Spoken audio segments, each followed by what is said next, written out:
Hari ini kita temukan 50 pelanggar pakaian yang tidak menggunakan pakaian sesuai dengan kanun, yang perempuan menggunakan pakaian ketat, yang laki-laki menggunakan pakaian pendek.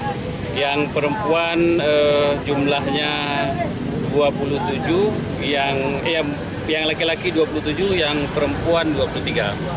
Jadi itu hari ini, kemudian salah satu tujuan sosialisasi kita hari ini adalah kepada para pengguna olahragawan yang berpakaian saat ini.